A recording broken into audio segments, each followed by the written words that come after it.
kosmos haqidagi bu fakt menga anchadan beri tinchlik bermayapti. Biz osmonga qaraganimizda tom ma'noda o'tmishga qarayotgan bo'lar ekanmiz. Tasavvur qilasizlarmi? Chunki biz osmonga qaraganimizda nimani ko'ramiz? Quyosh, oy, yulduzlar, galaktikalar. Lekin ulardan taralayotgan nur yer sayyorasiga yetib kelgungacha ma'lum bir vaqt o'tadi. Misol uchun oy. Oydan taralayotgan nur yerga yetib kelgungacha 1,5 daqiqa vaqt o'tadi. Ya'ni biz oyni 1,5 daqiqa oldingi holatinigina ko'ramiz yoki quyosh. Quyoshdan taralayotgan nurlar yerga 8,5 daqiqada keladi. Va nazariy jihatdan agar qachondir quyosh o'chib qolsa, biz, ya'ni yerdagi insonlar buni faqatgina 8,5 daqiqadan keyingina bilamiz. Quyosh, oy bu mayli, bu kichkina misollar.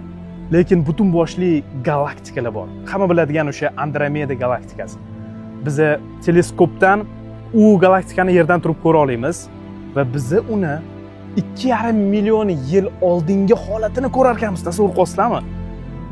Ya'ni Andromeda galaktikasini hozirgi kundagi holatini faqatgina 2,5 million yildan keyin yashaydigan insonlar ko'ra oladi, agar ungacha insonlar yashasa. Va shunaqa galaktikalar borki, biz yerdan turib uni yer hali yaralmagan vaqtdagi holatini ko'ramiz.